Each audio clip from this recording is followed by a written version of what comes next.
Pourquoi pâlit-on lorsqu'on a une très grande frayeur? Cet épisode de Cyber et Répond est génial. J'ai choisi des questions passionnantes et j'y réponds rapidement. Reste jusqu'à la fin pour apprendre plein de choses. Je te le garantis, si tu n'apprends rien, tu peux mettre un pouce vers le bas. Mais si tu apprends quelque chose, pense à nous, d'accord? Une poule survivrait-elle en se nourrissant uniquement de son propre œuf? Comme si l'énergie infinie ne suffisait pas, maintenant les gens veulent inventer la poule infinie. Ce serait à peu près équivalent à une vache qui se nourrirait de son propre lait, ou alors tu mets une lampe au-dessus d'un panneau solaire qui génère de l'énergie pour la lampe elle-même, qui alimente le panneau, ou l'idée ancienne de brancher un générateur sur la roue d'une voiture électrique pour qu'elle s'alimente elle-même. Mais concentrons-nous pour l'instant sur le cas de la poule infinie. D'accord? Commençons par le basique. Est-ce que la poule mange son propre œuf? Est-ce que c'est une nourriture que la poule consomme de temps en temps? Je suis allé me renseigner et j'ai découvert que oui, les poules peuvent manger leurs propres œufs. Ce n'est pas un comportement normal, d'accord? Cela ne fait pas partie du quotidien des poules. Mais si elles ont très soif, si elles manquent de calcium, ou même si les poules s'ennuient beaucoup, elles commencent à manger leurs propres œufs. C'est un vrai problème pour ceux qui élèvent des poules, car elles finissent par détruire l'œuf destiné à devenir un poussin ou à être vendu, ruinant ainsi la production. Le pire, c'est que la poule est un animal qui copie le comportement des autres. Donc, si une poule mange un œuf, l'autre voit et commence aussi à manger les œufs, et ce comportement se répand.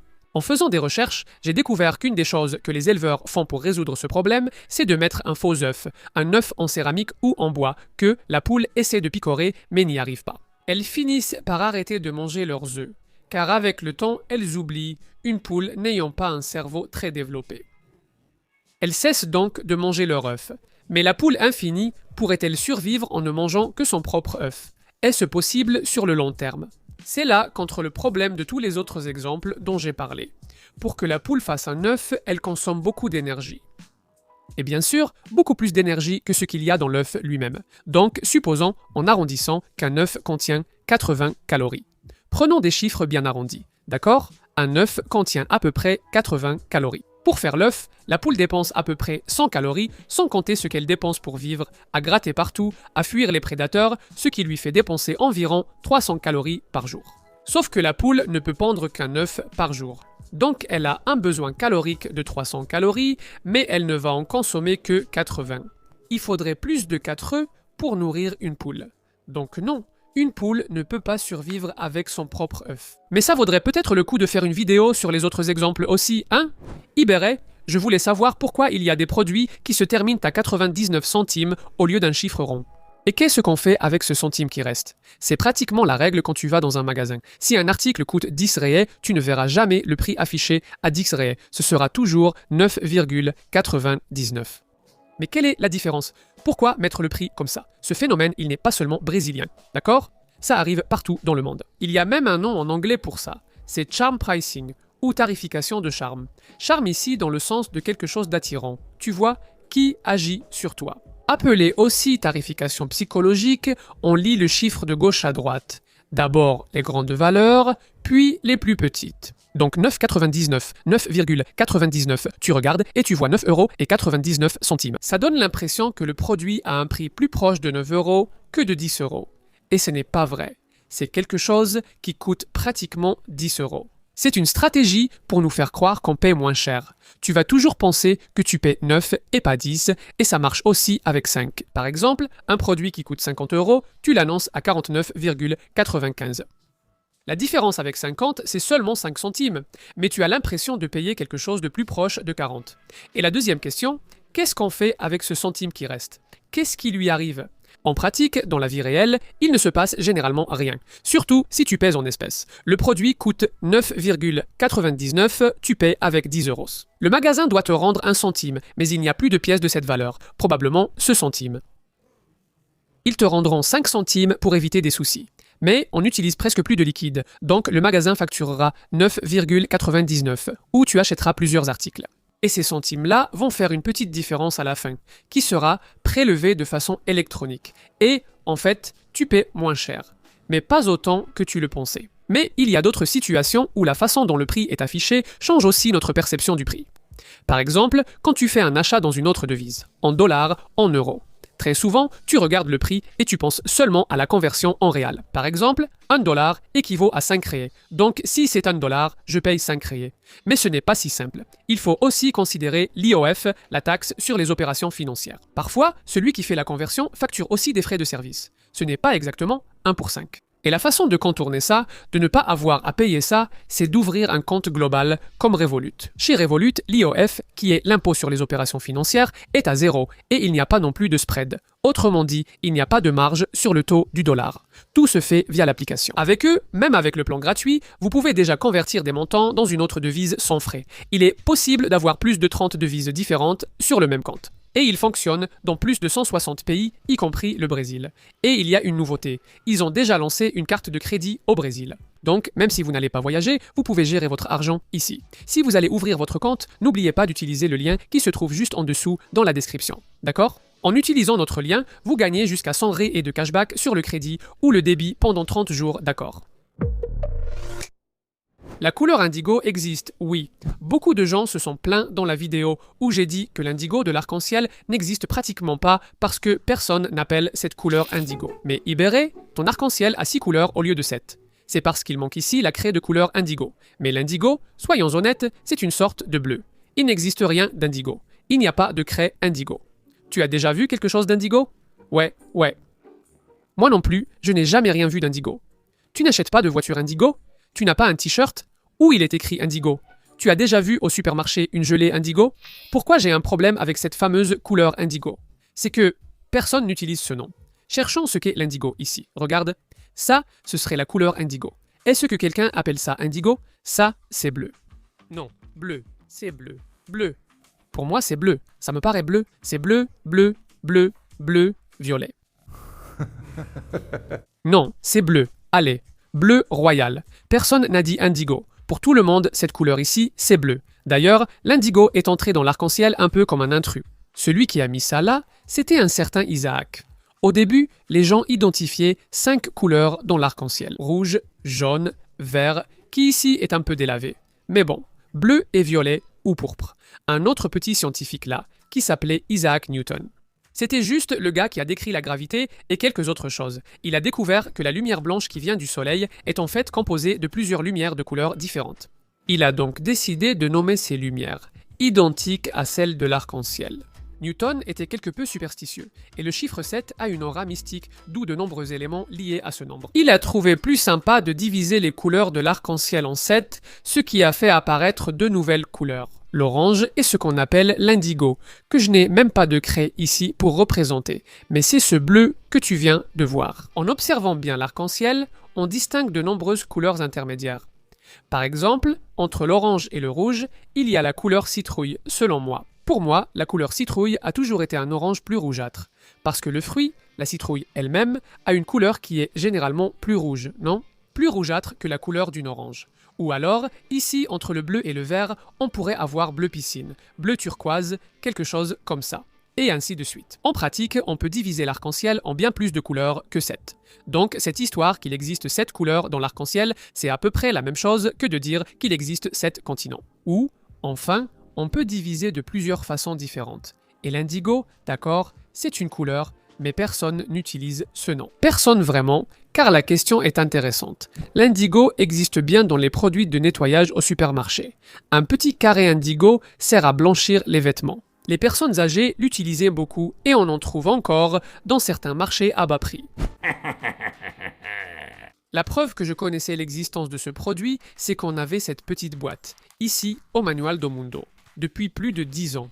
Sa date de fabrication est de 2011. Regarde les petites pastilles qu'il y a à l'intérieur. Regarde. C'est exactement le bleu de Prusse. Et oui, le nom du produit est bleu impérial. Ceci est un blanchissant pour vêtements. Je ne sais pas exactement comment il fonctionne chimiquement. J'imagine qu'il rend les vêtements blancs un peu bleutés, ce qui donne l'impression que le blanc est plus blanc que s'il était simplement blanc. Mais l'histoire du bleu est très intéressante. C'est une plante dont on peut extraire un colorant. On peut appeler aussi bien la plante que le colorant bleu, ou indigo. Ce nom désigne aussi la couleur. La plante, le colorant et la couleur s'appellent tanil, ou indigo. J'ai cherché sans trouver lequel a donné son nom aux autres, la couleur, la plante ou le colorant. Mais enfin, Tout cela est lié depuis des siècles. Plus récemment, nous avons réussi à extraire ici de cette plante une substance qui formait un colorant, avec laquelle on arrivait à faire plusieurs couleurs différentes. Et ce colorant a reçu le nom d'aniline, qui n'est pas forcément bleu, d'accord? Ce colorant était si apprécié qu'on appelle aujourd'hui tout colorant aniline. Le colorant bleu souvent utilisé dans Manual do Mundo pourrait aussi être nommé aniline. Quant au mot indigo, il est aussi intéressant parce qu'il signifie de l'Inde. C'est de là qu'on tirait cette plante au début, et vous pouvez remarquer que ce nom ressemble beaucoup à indien, comme dans Océan Indien. Oui, parce que indico signifie la même chose que indien. Indigo, ce sont juste des façons différentes de dire la même chose. Parce que cela vient aussi de l'Inde, c'est l'océan qui borde l'Inde. Et il y a un autre mot qui signifie aussi de l'Inde, c'est indien. Parce que Christophe Colomb, lorsqu'il est arrivé en Amérique, pensait qu'il avait fait le tour du monde et qu'il était arrivé en Orient, là-bas en Inde. Mais ce n'était pas le cas. C'est pour cela qu'il a appelé les personnes qu'il a vues là-bas des Indiens. C'est un nom que nous avons abandonné et remplacé par autochtone, qui est plus respectueux. Et c'est à cause de tout cela que nous avons l'élément chimique numéro 49, l'indium. Et il porte ce nom parce que, lorsqu'il a été découvert, les scientifiques ont chauffé l'indium, l'ont placé dans un prisme et ont remarqué qu'une des couleurs qu'il émettait était précisément l'anile ou l'indigo. En résumé, nous avons une couleur avec beaucoup d'histoire qui est liée à de nombreuses autres choses, mais qu'en pratique nous appelons bleu. Qu'est-ce qu'un canard a dit à un autre pendant un match de foot? Match nul, coin. Mais, viens, mon vimère, si le chewing-gum colle aux intestins, pourquoi est-ce qu'on en vend encore? Quand j'étais enfant, il y avait cette histoire que si tu avalais du chewing-gum, il collait aux intestins et pouvait former une grosse boule à l'intérieur. J'ai découvert qu'il existe effectivement des cas où cela s'est produit. C'est extrêmement rare. C'est sans doute à cause d'un problème chez la personne que les chewing-gums se sont accumulés. En réalité, le chewing-gum ne colle pas aux intestins. Si tu l'avales, il ne sera pas digéré et tu feras des selles un peu caoutchouteuses. Et viens, Vimere, pourquoi notre système digestif est-il comme ça, ressemblant à un labyrinthe? Est-ce que ce ne serait pas plus facile s'il était tout droit? Eh bien, si on regarde l'image de l'intestin, d'ailleurs, attends, laisse-moi prendre le livre ici de Manual do Mundo. On a un livre super sympa qui est un cahier d'activités sur le corps humain. Il vise surtout les enfants, on en parle peu, mais c'est un livre génial. Et ici, il y a un dessin de tout le système digestif et tu peux voir qu'au moment où ça arrive dans l'intestin, c'est pratiquement un labyrinthe tout emmêlé comme ça. On a plusieurs mètres d'intestin. Et pourquoi est-ce qu'il est comme ça, Pourquoi ce n'est pas juste un petit tube droit qui sortirait déjà directement par la sortie finale? Parce que peut-être que certaines personnes s'imaginent que la seule fonction de l'intestin est d'être un dépôt de caca. N'est-ce pas que le caca reste stocké pour aller aux toilettes? Mais non, l'intestin est très important. Autant l'intestin grêle, qui est le plus long et où il y a ce labyrinthe, que le gros intestin, qui est cette partie finale ici, juste avant qu'on évacue le reste de la nourriture. Leur fonction est d'absorber les nutriments. Donc, quand tu manges et que la nourriture passe dans l'intestin, ton corps va les extraire à ce moment-là. Graisse, glucides, plein de choses, de l'eau. Et ce processus est très lent. Il prend beaucoup de temps. Si tu n'avais qu'un petit tube court, la nourriture n'aurait pas le temps d'être absorbée. Donc, tu dois avoir un intestin bien lent. Juste pour te donner une idée, regarde, l'intestin grêle, qui est le plus long, mesure entre 6 et 7 mètres, et le gros intestin peut atteindre 2 mètres. Donc, au total, une personne peut avoir environ 9 mètres d'intestin. Et B, pourquoi les aliments chauds, comme la soupe, sont-ils brûlants au centre et froids sur les bords? On va dessiner une assiette de soupe coupée ici, d'accord? De profil. Que se passe-t-il? Ici, au centre de la soupe, tu as un point qui est entouré de soupe de tous les côtés. De la soupe chaude. Ce centre ici est loin de l'air, loin du fond de l'assiette et aussi loin des bords. Si on prend un autre point qui est à cette limite ici, au bord de la soupe, c'est le contraire. C'est un morceau, une portion de soupe qui touche déjà ici le bord de l'assiette et qui est très proche de la surface. Et il y a très peu de soupe autour par rapport au reste. Les bords de la soupe refroidissent plus vite car ils perdent la chaleur en premier. C'est pourquoi, enfant, ma mère m'a appris à manger la soupe par les bords pour éviter de me brûler la bouche. Et en plus, quand on veut faire une tâche qui est très difficile et qu'on ne sait pas trop comment commencer, on peut dire « commence par les bords ». Autrement dit, commence par les tâches les plus faciles, celles que tu peux faire maintenant. Et ensuite, tu arrives au centre, à la partie la plus difficile. Je voulais savoir pourquoi la vigne s'appelle Parera. Ça ne devrait pas s'appeler Uveira. Parera est le nom de la branche, de la petite branche du pied de vigne. Donc, une Parera est une plante qui a plusieurs paras. Après que le micro-ondes a fini de chauffer et que j'ouvre la porte, est-ce que la radiation sort ou il n'y a rien là? Tout le monde a peur des radiations dans le micro-ondes, non?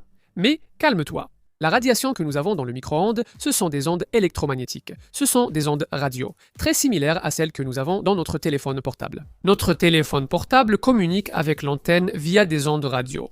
Le Wi-Fi et le Bluetooth utilisent aussi des ondes radio. Dans le micro-ondes aussi, c'est juste un peu différent, c'est une autre fréquence. Mais c'est comme si c'était une lampe qui éclaire ta nourriture et la réchauffe. Elle pénètre peu dans la nourriture et chauffe donc peu de l'intérieur vers l'extérieur.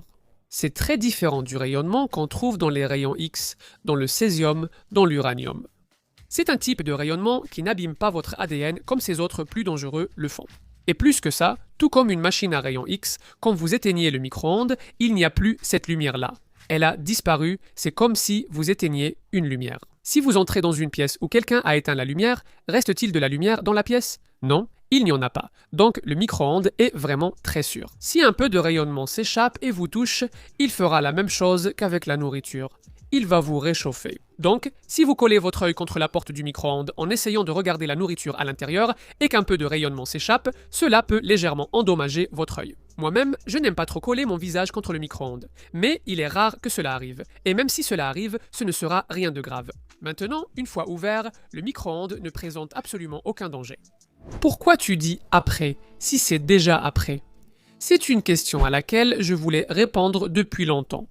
Il y a ce truc qu'on a appris je ne sais où qui consiste à corriger les gens, surtout quand ils disent quelque chose qu'on pense être faux. On m'a corrigé 1000 fois pour dire Asubiu au lieu de Asuvio. Pourtant, les deux sont dans le dictionnaire. Finalement, on pense que mal parler, c'est être stupide. Ou alors, si la personne parle mal, elle nous est inférieure. C'est ridicule. Quelqu'un peut mal prononcer un mot sans pour autant avoir tort dans son argument ou dans ce qu'il dit. Pour aggraver les choses, beaucoup de ces corrections reçues sont fausses. La personne corrige ce qui est déjà correct. Donc, c'est vrai. Au lieu de prononcer deux poids, comme à l'écrit, je le prononce autrement. Je parie que toi qui regardes, tu ne prononces pas escola exactement comme ça. Tu ne prononces pas escola exactement comme à l'écrit. Tu ne dis pas non plus ovo. Tu dis ovo. Tu ne prononces pas non plus porco exactement comme à l'écrit. Le nom de ce changement, qui est très courant dans la langue parlée, parce que je n'écris pas deux poids autrement, je le prononce seulement autrement, c'est l'élévation vocalique. En résumé, c'est quand on échange le E par le I et le O par le U. Et généralement, ce changement se produit dans les syllabes les plus faibles, d'accord? Donc, dans ovo, la syllabe forte est au début. Je ne l'ai pas changé, j'ai changé l'autre. Dans porco, la syllabe forte est aussi dans la première syllabe. J'ai changé la deuxième. Dans O de poids, la syllabe forte est à la fin. J'ai changé celle du début. Ce changement n'est pas une erreur, loin de là, et elle se produit de différentes manières, selon la région du Brésil. Né dans l'intérieur de São Paulo, personne ne m'avait dit, avant ma chaîne YouTube, que je disais deux poids à la place de deux poids, parce que probablement toutes les personnes autour de moi faisaient la même chose. Donc, au final, il faut faire attention, car il existe une langue écrite qui est différente de la langue parlée. C'est une erreur fréquente quand les gens se trouvent dans des contextes plus formels. Par exemple, quand elles vont présenter quelque chose, montent sur scène, parlent dans une vidéo, elles finissent par utiliser un langage trop formel, trop correct, ce qui montre clairement qu'elles sont extrêmement nerveuses. Cela finit par déconnecter l'orateur du public, car personne ne parle ainsi. Question d'un membre ici, le symbole d'atome indique qu'il est un membre de la chaîne. D'ailleurs, devenir membre de Manual do Mundo est vraiment peu cher. Vous recevez les vidéos en avance et Iberê répond à au moins une de vos questions, souvent plus.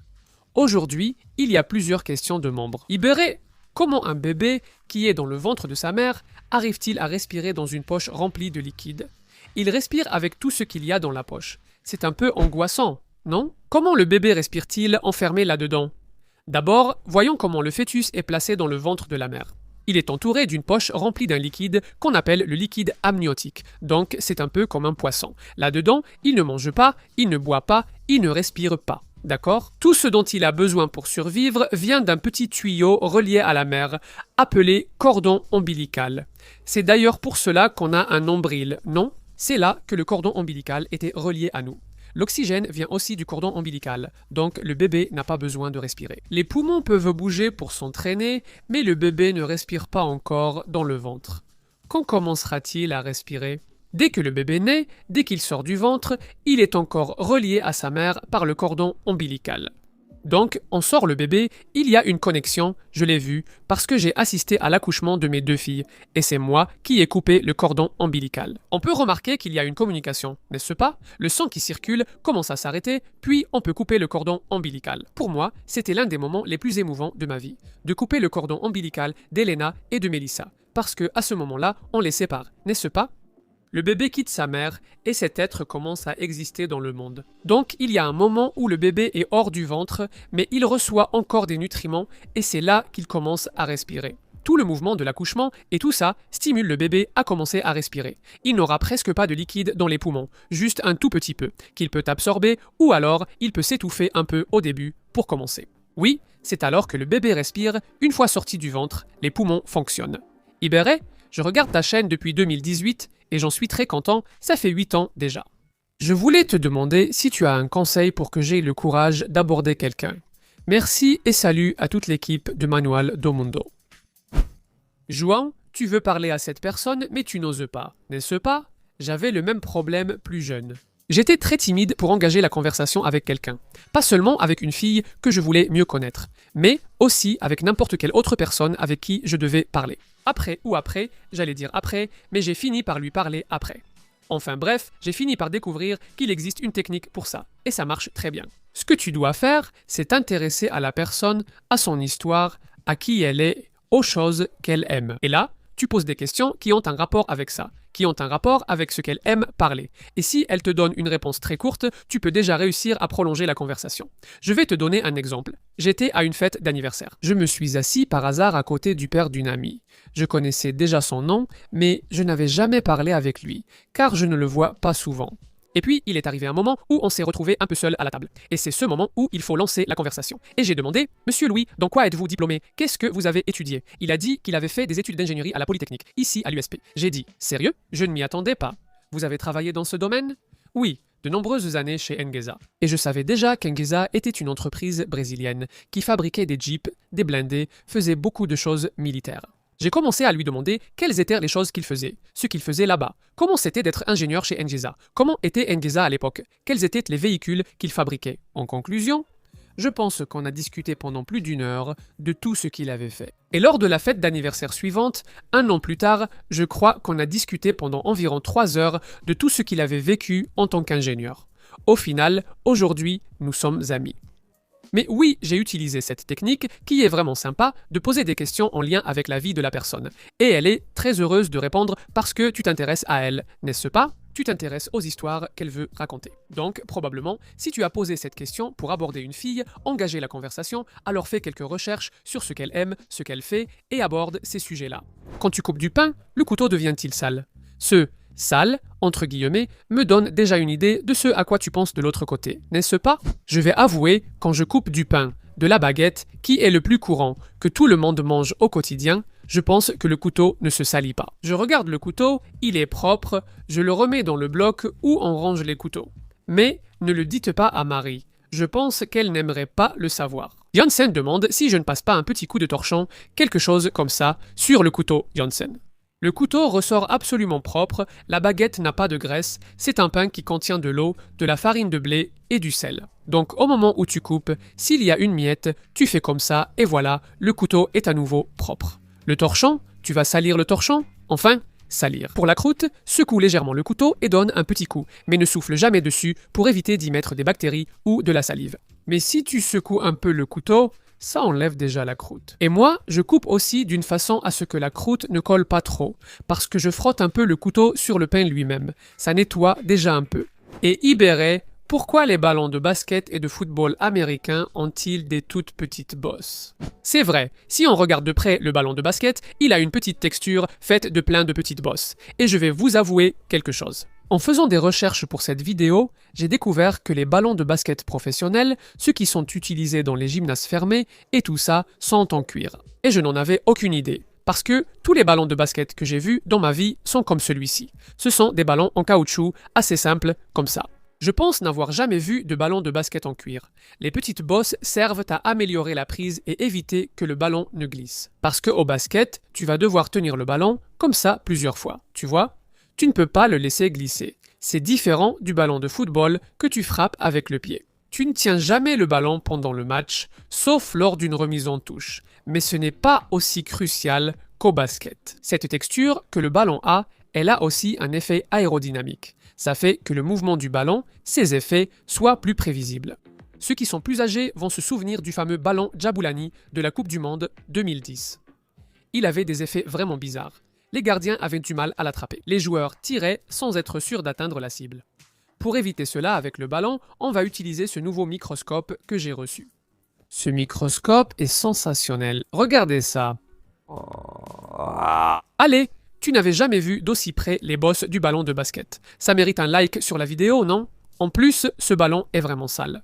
Et Iberé, pourquoi l'eau est transparente mais la mer bleue?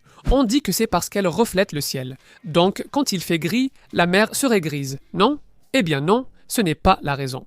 Ici, on a la mer et la lumière qui éclaire la mer. C'est celle qui vient du soleil, qui est blanche. On a déjà vu tout à l'heure que la lumière blanche est composée des couleurs de l'arc-en-ciel. Je vais dessiner un vieil arc-en-ciel ici, d'accord? Ou avec 5 couleurs, car je n'en ai pas 7. Les lumières proches du rouge pénètrent peu dans l'eau, sont transformées en chaleur et disparaissent. La lumière verte pénètre un peu plus et la lumière bleue pénètre très loin. La violette aussi. Cela va se produire même avec peu d'eau. En quelques mètres de profondeur, c'est déjà le cas. Que se passe-t-il si on a un objet quelconque ici? Il sera éclairé par les couleurs bleues et violettes et il ne pourra réfléchir vers la surface que le bleu et le violet. Toi qui es hors de l'eau, quand tu regarderas à l'intérieur, ce que tu verras sera bleu. Et ce n'est pas seulement pour les grands objets. La moindre petite poussière dans la mer, n'importe quelle toute petite chose que tu vois, que tu n'identifies même pas comme un objet, sera colorée en bleu ou en violet. En pratique, ce que l'on voit, c'est une mer très sombre, parce qu'il ne revient pas tant de lumière que ça, mais ce qui revient sera bleu et violet, que l'on interprétera comme bleu.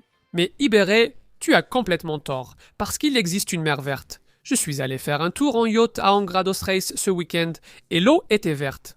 C'est vrai. S'il y a beaucoup d'algues, au moment où la lumière arrive, elle frappe ces algues, il en ressortira peu de bleu, peu de vert, parce que le vert arrive à pénétrer un peu plus. Et alors, tu finis par voir la mer verte. Mais c'est la lumière de surface qui frappe ici. C'est un phénomène qui n'arrive pratiquement pas en haute mer, n'est-ce pas? Quand on voit le bleu marine. Et, Iberé, je viens du Mozambique. Waouh! Je suis ravi quand des personnes d'Angola et du Mozambique regardent. J'aimerais visiter ces pays un jour. J'ai 2 questions. Pourquoi, quand on boit beaucoup d'eau, elle a un goût de médicament? Je n'ai jamais eu cette sensation. En général, je sens le goût du chlore dans l'eau. Mais même avec peu d'eau, il n'y a pas besoin d'en boire beaucoup. Si c'est ça, c'est probablement le chlore. Pourquoi, quand on met une lampe torche sur le bras, tout autour de la lampe devient rouge? Cette question est liée à ce que j'ai dit sur la mer bleue, mais dans nos tissus corporels, c'est l'inverse qui se passe. Ici, la graisse, la peau, le sang, les muscles laissent passer les couleurs qui sont les plus proches du rouge et ne laissent pas passer les couleurs qui sont les plus proches du bleu. Et c'est pour ça que, quand on éclaire avec une lumière blanche, le rouge arrive à traverser et les autres couleurs, non. Curiosité sincère, pourquoi as-tu un tourniquet chez toi? Cette question a dû surgir à cause du défi du fer à cheval, qui est cette vidéo que tu vois là à côté, une courte vidéo que nous avons enregistrée et où, à un moment donné, la personne qui filme passe par un tourniquet ici, chez Manual do Mundo. Alors, première information la plus importante de toutes. Désolé, mais la maison de Manual do Mundo n'est pas la mienne. Les premières vidéos ont été tournées dans un appartement partagé avec des amis et je ne vivais pas encore avec Marie. Ensuite, nous sommes allés vivre dans un appartement de 35 mètres carrés au centre de São Paulo. Et probablement ceux qui regardent Manual do Mundo depuis longtemps vont reconnaître ce petit comptoir qu'il y avait dans la cuisine, où nous avons tourné plusieurs vidéos. C'est là que Manual do Mundo a décollé. Peu de temps après, nous avons loué un local commercial dans le centre de São Paulo. C'était une pièce à peu près de la taille de ce studio ici, où nous faisions tout à l'intérieur, le montage et tout le reste. Ensuite, nous sommes allés dans une petite maison à 2 chambres, avec déjà une cuisine et un atelier. Ensuite, nous sommes allés dans une maison plus grande où la construction du sous-marin a débuté. Vous reconnaîtrez le garage. Nous sommes venus dans cette grande maison avec piscine. Depuis 2012, je filme rarement chez moi. Il est très rare que j'y tourne des vidéos. Mais pour répondre à ta question, il y avait un tourniquet ici qu'on avait mis de côté pour faire la vidéo sur ce qu'il y a à l'intérieur du tourniquet. Alors, au moment de tourner cette vidéo, le personnel a trouvé que ce serait sympa de mettre un tourniquet au milieu du chemin juste pour susciter ce genre de curiosité. C'est ça, et c'était ce tourniquet qu'on a juste mis dans le couloir pour semer un peu de pagaille dans la vidéo. Peut-on visiter la maison du Manuel do Mundo? Beaucoup de gens qui ne sont pas de São Paulo posent cette question, parce que quand ils viennent à São Paulo pour un voyage ou autre, ils veulent savoir s'ils ne peuvent pas passer ici, visiter le studio et tout ça. Ce n'est pas possible pour deux raisons. D'abord, le Manuel do Mundo est dangereux. Des objets peuvent tomber, on peut trébucher, il y a des scies et des lasers. C'est un lieu conçu pour travailler comme un studio ou atelier, pas pour accueillir beaucoup de monde, n'est-ce pas? Il n'y a pas de barrière là-bas, pas de limite pour t'empêcher d'avancer. C'est dangereux, surtout pour les enfants. Imagine si cette boule de niobium de plus de 10 kg tombe sur le petit doigt de quelqu'un, ou si quelqu'un trébuche sur le pied d'éclairage, tombe dans la piscine, meurt infecté, se fait mordre par un tyrannosaure. La deuxième raison est qu'on travaille toujours sur les vidéos ici. Personne n'est chargé d'accueillir les visiteurs, de présenter Manuel do Mundo ou de faire des visites guidées. Je cours comme un fou ici à faire plein de choses en même temps. Si je devais m'arrêter à chaque visite, je ne pourrais pas enregistrer les vidéos. Mais ne vous inquiétez pas, on est en train de s'organiser, de se préparer pour que vous puissiez vraiment découvrir ce qu'on fait chez Manuel do Mundo, découvrir les expériences qu'on a faites. Je pense qu'avant la fin de l'année, on pourrait avoir une super nouveauté. Comment transformer la craie en serpent? Il suffit de la mettre dans l'eau et la craie flotte. Et puis, ça continue. La craie flotte-t-elle vraiment? C'est bien le Manuel do Mundo, non? Je ne sais pas. Mettons-la dans la piscine avec une autre marque de craie. Parce que cette craie que j'ai ici, que j'utilise normalement sur le tableau, est une très bonne craie. Et elle est plus dense. Je veux une craie plus légère. Alors, qu'est-ce que c'est? Est-ce que c'est vert émeraude? Allons-y. Je parie que cette craie orange, la plus dense, ne flottera pas. Effectivement, elle a coulé. Janssen n'a pas pu la filmer. Celle-ci, la moins dense et la moins chère, devrait flotter. Voilà, c'est la craie Cobra, la fameuse craie qui flotte. Une fois que l'eau est entrée dedans, flotte-t-elle encore? Non.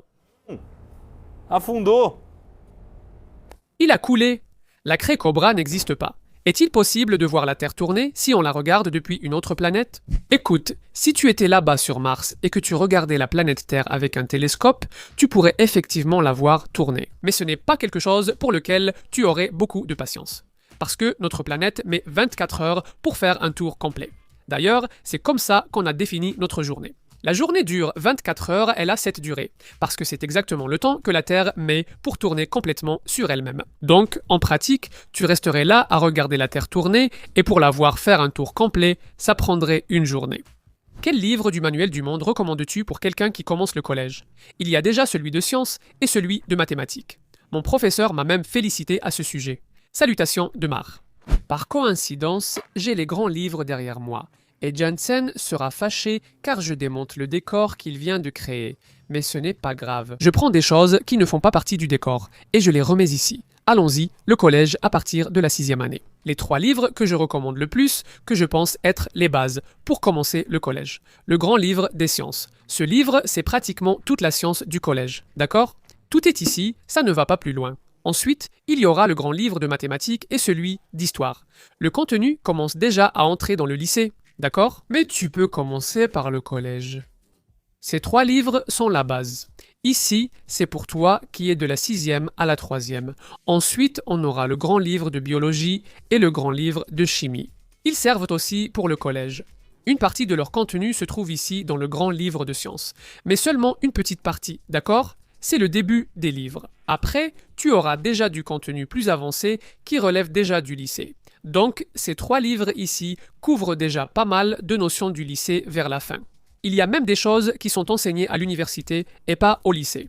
Aucun de ces livres n'est exactement lié au programme scolaire, d'accord? Si tu l'ouvres, il ne sera pas séparé par classe, selon ce que tu apprends chaque année. Et au final, je trouve ça vraiment génial, parce que j'ai parlé avec des personnes qui lisaient les livres et je remarque qu'elles avancent beaucoup par rapport à leur niveau scolaire, de façon agréable, de façon amusante. Quand elles abordent à l'école ce qu'elles ont lu, elles sont déjà bien mieux préparées. Ça peut sembler idiot, mais regarde, la question a commencé ainsi et m'attire déjà. Pourquoi, quand on touche les amygdales, au fond de la gorge, on a la nausée? Parce que lorsque nous avalons la nourriture que nous mangeons, nous n'avons pas de nausée. J'ai trouvé cette question sensationnelle parce que je n'avais aucune idée de la raison. Mais allons-y, pourquoi est-ce qu'on a la nausée quand on enfonce un stylo dans la gorge, qu'on met le doigt dans la gorge, enfin, qu'on avale quelque chose d'assez gros? C'est une protection corporelle, un réflexe. Si tu avales quelque chose qu'il ne faut pas avaler, soit ça peut prendre le mauvais chemin et aller dans les poumons, et là tu risques de t'étouffer. Soit ça peut rester coincé dans la gorge avant même d'atteindre les poumons. Ou alors, ça peut te faire beaucoup de mal si ça prend vraiment le chemin de la nourriture, tu vois. Si tu manges un morceau de pierre, ça peut se coincer, te couper à l'intérieur, etc. Donc, le corps humain a un réflexe automatique pour essayer de rejeter ça, soit en toussant, soit en vomissant. Mais avec la nourriture, c'est différent. Quand tu mâches la nourriture, tu prépares déjà ton cerveau à ne pas avoir ce réflexe. Et puis, la pâte qui se forme dans ta bouche, c'est-à-dire la nourriture mâchée, va moins toucher les structures au fond de la gorge. Donc, elle provoque moins de réflexes simplement parce qu'elle touche moins ces parties-là. Ton corps remarque d'abord que c'est une petite portion, car on ne l'avale pas d'un coup et c'est mou. Donc, toutes ces informations que tu transmets à ton corps font que tu n'as pas le réflexe. Donc, il est très probable que si tu prends un morceau de caoutchouc qui n'est pas comestible, mais qui est mou et en petites portions, et que tu fais le mouvement de mastication puis d'avaler, comme le chewing-gum dont on a parlé au début de la vidéo, ton corps n'aura pas cette réaction de vomissement. Comment ont-ils découvert la taille de la Terre ? Cette histoire est vraiment intéressante. Regarde, en l'an 240 avant Jésus-Christ, c'est-à-dire il y a 2066 ans, un homme appelé Ératosthène de Cyrène a soupçonné que la Terre était ronde et qu'il était possible de mesurer la taille de la Terre avec un calcul très simple. Qu'a-t-il remarqué? Cassienne, qu'on appelle aujourd'hui Assouan, là, en Égypte, il y avait un jour dans l'année où le soleil passait juste au-dessus de la terre et atteignait exactement le fond de tous les puits. C'est-à-dire, il y avait un puits ici, avec de l'eau au fond. Et ce jour-là, la lumière du soleil entrait tout droit, tout droit, tout droit. Il n'y avait pas d'ombre à l'intérieur. La question, c'est que exactement le même jour, dans la ville où il se trouvait, à Alexandrie, cela n'arrivait pas. Il y avait de l'ombre. C'était un indice que la Terre était ronde, car la lumière du soleil frappait différemment dans les deux villes le même jour. Son expérience est vraiment intéressante. D'abord, il est parti du principe que la lumière qui vient du soleil arrive avec des rayons parallèles. D'accord? C'est une lumière qui arrive un peu comme si elle était bien alignée. Comme le soleil est très loin de la Terre, partout où l'on observe la lumière du soleil, elle vient de la même direction. Donc, le même jour, à la même heure, il a observé qu'à Sienne, il n'y avait pas d'ombre, tandis qu'à Alexandrie, la lumière projetait une ombre ici au sol. Après cela, il a mesuré quel était l'angle formé entre l'ombre et le petit bâton, ou quoi que ce soit qu'il ait mis ici pour projeter l'ombre. Et regarde comme c'est intéressant, si on prend la planète Terre et qu'on creuse un trou à partir de Sienne et un autre à partir d'Alexandrie, ces trous vont se rencontrer au centre de la planète, n'est-ce pas? Et l'angle entre ces deux trous, ces deux cavités, sera exactement le même que celui formé par l'ombre. À l'époque, cette mesure donnait 7,2 degrés et la distance entre Sienne et Alexandrie était d'environ 800 km. C'est une estimation car à l'époque, d'autres unités étaient utilisées. Le mètre sera inventé 2000 ans après. Le grand truc maintenant, c'est que si tu as cet angle et que tu as cette mesure, tu peux calculer la mesure de toute la Terre. Parce que tu sais que la Terre fait 360 degrés. Si 7,2 équivaut à 800 km, 360 qui est le total, équivaut à x. Maintenant, il suffit de faire une règle de 3, que je considère comme le calcul le plus important de la vie des gens. D'accord ?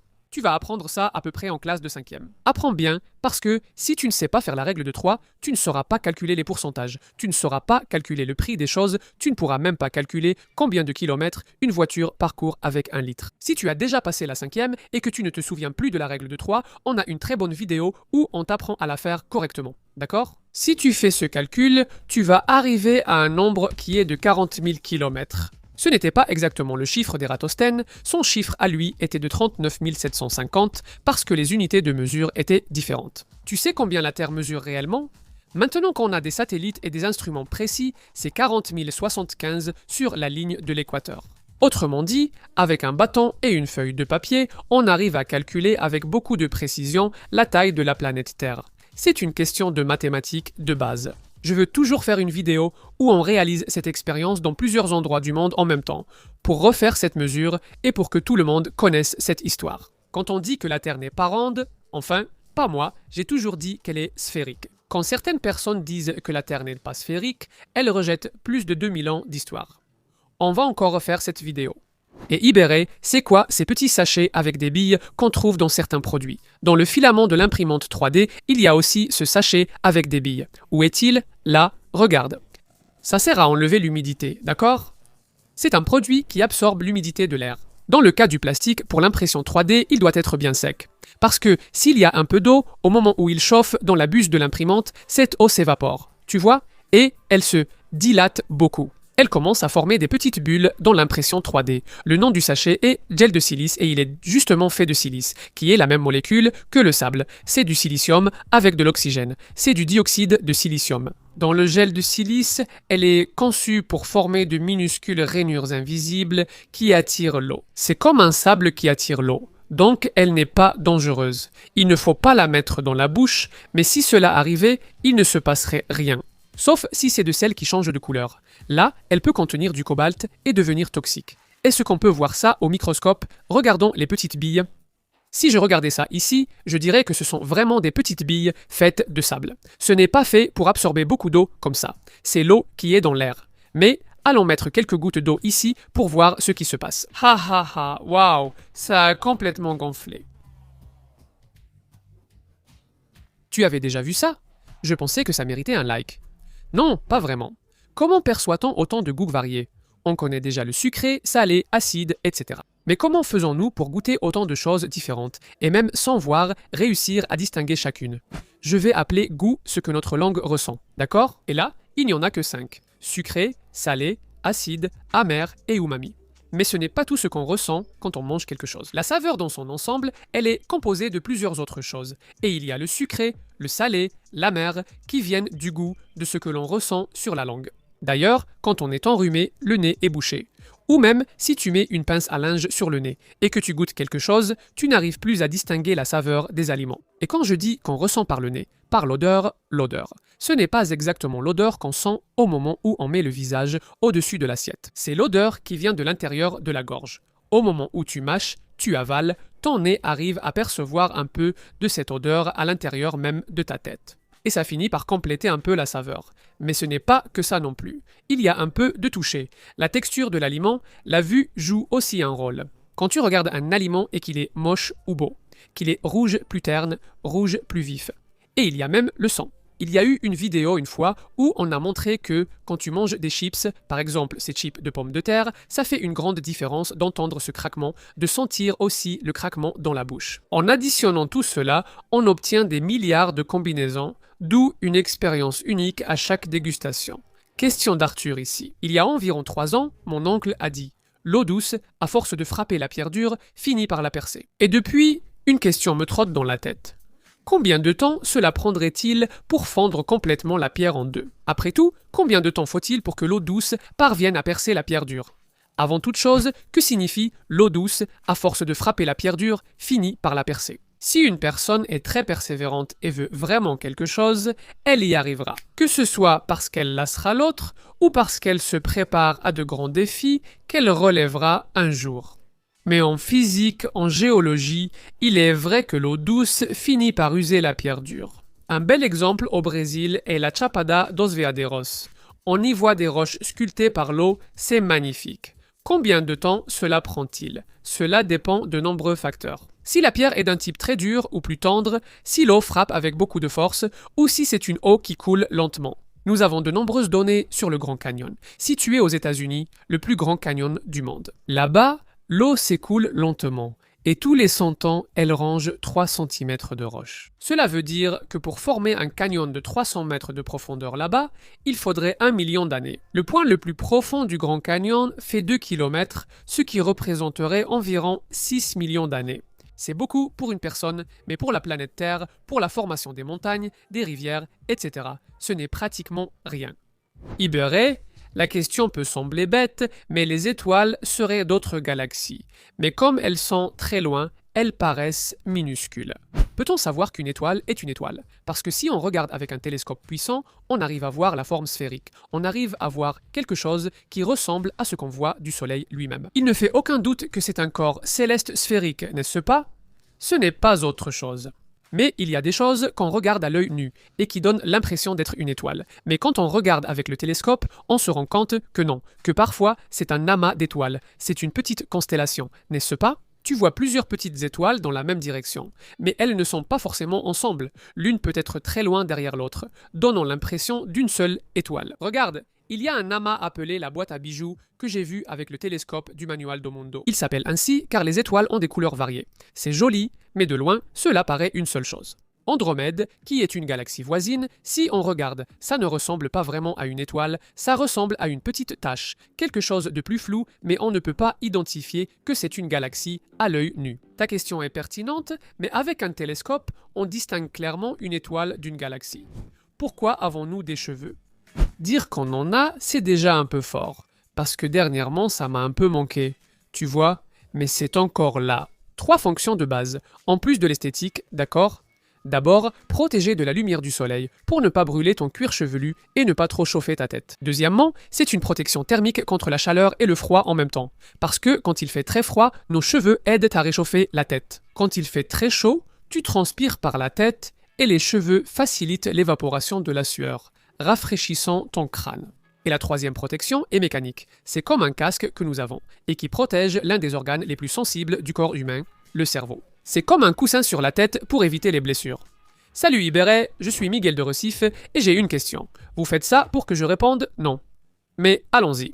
Si une bombe atomique explose au sommet du Burj Khalifa, celui de Dubaï, et que je me trouve en dessous, est-ce que je survis? Le Burj Khalifa est le plus haut bâtiment du monde. Il mesure 828 mètres de haut. Voilà à quoi il ressemble à Dubaï. Et en le comparant avec le Christ Rédempteur, par exemple, qu'on a imprimé à l'échelle ici, pour pouvoir vraiment comparer une chose à l'autre, ça donnerait ça. Voilà. Voici le Christ Rédempteur et voici le Burj Khalifa. La comparaison n'est pas très juste, car le Christ se trouve au sommet du mont Corcovado, qui dépasse 700 mètres, donc il serait à peu près ici, par rapport à la ville. C'est vraiment intéressant. Cela reste très beau, mais la réponse à ta question est non.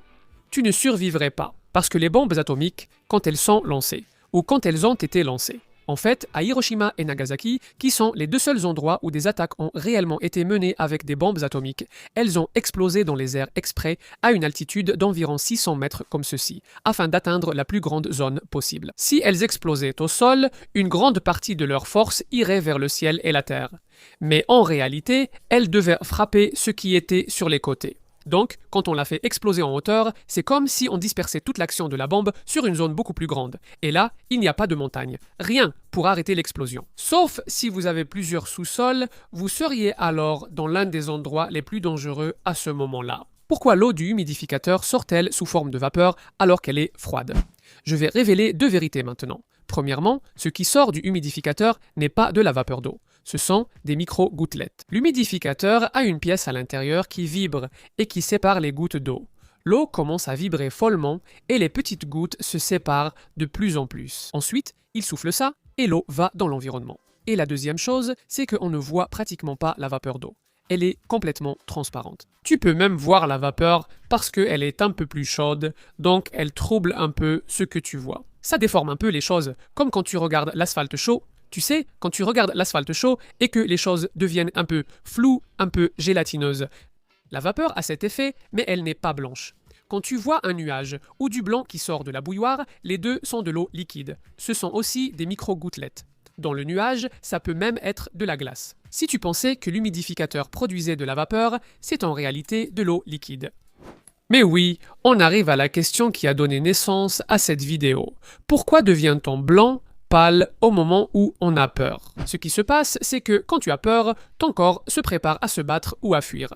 Ça a même un nom, c'est la réaction de lutte ou de fuite. Tu vas faire l'une de ces deux choses parce qu'une bête est apparue devant toi, tu vas te battre contre elle. Une personne te menace, un buffle arrive et va te donner un coup de corne dans le derrière. Soit tu te bats, soit tu t'enfuis. Et là, tu as besoin que le sang envoie des nutriments à tes gros muscles des jambes et des bras, et aussi à ton cerveau, qui à ce moment-là doit prendre des décisions très rapides. Il est inutile d'envoyer du sang vers des zones peu impliquées, comme les joues. Que fait alors ton corps? Il contracte les vaisseaux sanguins, tu vois, les petits tuyaux par où passe le sang dans les endroits où il ne veut pas envoyer le sang. Et comme ça, il reste plus de sang pour les organes qui vont participer à la lutte ou à la fuite. Et là, bonne chance à toi.